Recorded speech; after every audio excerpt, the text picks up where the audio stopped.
আমরা আমাদের মৃত মা বাবার জন্য, স্বামী স্ত্রীর জন্য, আত্মীয় স্বজনের জন্য, একে অন্যের জন্য অনেক সময় দান করি, তাই না? এই দানের টাকা সবচেয়ে বেশি কাকে দিলে উত্তম হবে?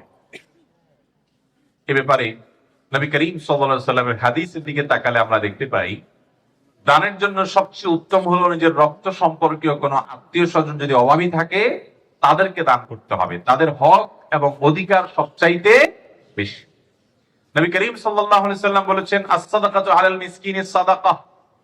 একজন অনাত্মীয় ও গরিব অভাবীকে দান করলে শুধু সাদাকার সওয়াব পাবে, দানের সওয়াব পাবে, কিন্তু ওয়াস-সাদাকাতু আলা যিল কুরবা সিলাতুন ওয়া সাদাকাহ। যদি তুমি আত্মীয় কোন গরিব হয়, সেই গরিব আত্মীয়কে দান করো, তাহলে তুমি দুটি সওয়াব পাবে। এক হলো আত্মীয়তার সম্পর্ক রক্ষা হলো, সেটি একটি সওয়াব, আরেকটি হলো দানের সওয়াব।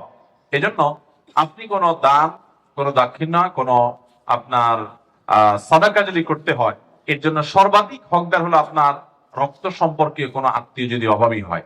ধরুন আপনি নিজে প্রাপ্তবয়স্ক, আপনার প্রাপ্তবয়স্ক ভাই আছেন অভাবী, তাহলে ভাইকে আপনি অগ্রাধিকার দিবেন। আপনার বোন আছেন অভাবী, তাদেরকে অগ্রাধিকার দিবেন। ভাতিজা ভাতাজি অভাবী আছে, তাদেরকে অগ্রাধিকার দিবেন। আপনার চাচা ফুপু গরিব আছেন, তাদেরকে অগ্রাধিকার দিবেন। এরকম লোকদেরকে, রক্ত সম্পর্কে আত্মীয় স্বজনকে অগ্রাধিকার দিবেন। এর মানে আবার এটা না যে শুধু তাদেরকেই দিবেন আর কাউকে দিবেন না, এদেরকে অগ্রাধিকার দিবেন, এদেরকে আগে দিবেন, এরপরে বাকিদেরকে দিবেন। এটা হলো সবচেয়ে উত্তম।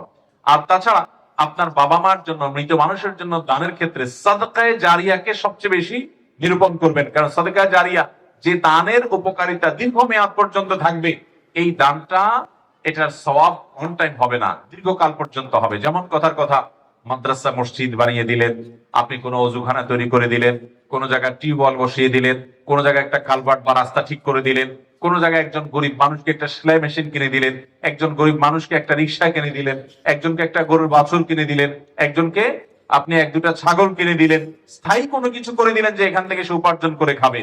অথবা আপনি একটা গাছ লাগালেন, কয়েকটা গাছ লাগালেন, সেগুলো যদি পরিচর্যা করে বড় করতে পারেন এবং বলেন যে আল্লাহ, এই গাছ লাগানোটা ইবাদত, আমরা অনেকে জানি না, এই ইবাদতটি, এই নেকামলটা আমি করলাম আমার মৃত বাবার থেকে, মায়ের তরফ থেকে, তো এটা হবে তার জন্য সবচেয়ে উত্তম। অন টাইম ইবাদতের চাইতে সাদকামূলক বা সাদকা জারিয়ামূলক ইবাদত, এটা মৃত মানুষের জন্য অনেক বেশি উপকারী হয়। আল্লাহ আমাদেরকে আমলের তৌফিক দান করুন। এরপরে প্রশ্ন হলো, চুল দাড়িতে যে সকল মেহেদির রং লাগানো হয় তা জায়েজ আছে কিনা? কালো কালার এবং মেহেদির কালারের পার্থক্য কি?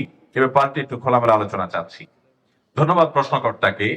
চুল এবং দাড়ি, এগুলোতে যদি পাক ধরে যায় বা সাদা হয়ে যায়, সেটা কোনো অসুস্থতার কারণে হতে পারে, বয়সের কারণে হতে পারে, যে কারণেই হোক না কেন।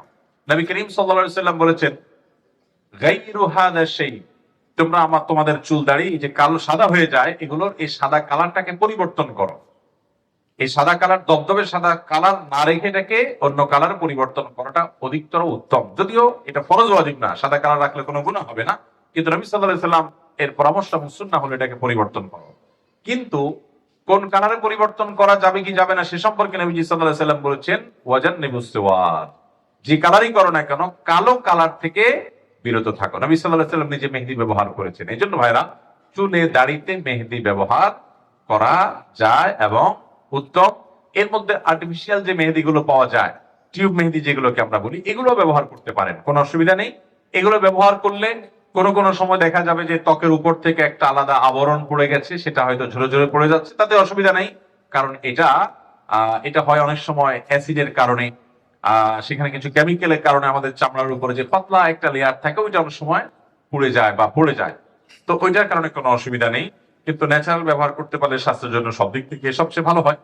কিন্তু ন্যাচারালটা করেন আর টিউব মেহেদি করেন, মেহেদি ব্যবহার করা জায়েজ আছে। আমাদের অনেকে আবার মেহেদি ব্যবহার নিয়ে ভিন্ন রকম কথা বলেন যে মেহেদি ব্যবহার করতে হয় চুলে আর দাড়িতে, এটা পায়ে লাগলে গুনাহ হবে না, এরকম কোনো কথা নাই। আপনি পায়ে লাগান, হাতে লাগান, তারপরে চুলে দাড়ি লাগান, লাগাতে পারেন। তবে পায়ে আর হাতে মহিলারা লাগাবে, এটা হলো অধিকতর উত্তম। পুরুষরা শুধু দাড়িতে চুলে লাগাবে। নবী করিম সাল্লাল্লাহু আলাইহি সাল্লাম এর কাছে কোন মহিলা কোনো কিছু পর্দা থেকে দিয়েছেন বা নিয়েছেন, তার হাতে মেহেদি ছিল না। নবী সাল্লাল্লাহু আলাইহি সাল্লাম বলেন, কি পুরুষের হাত না মহিলার হাত? বলি রাসূলুল্লাহ মহিলার হাত। তখন নবী সাল্লাল্লাহু আলাইহি সাল্লাম বলেন, মহিলার হাত আবার মেহেদি নাই কিভাবে? তার মানে মহিলারা মেহেদি ব্যবহার করবে না। সাজগোজ করার এই রাইট, অধিকার মহিলাদেরকে শরীয়ত বেশি দিয়েছে। পুরুষরা শুধু চেয়ে চেয়ে থাকবেন তাদের দিকে। কথা বুঝতে পারছেন?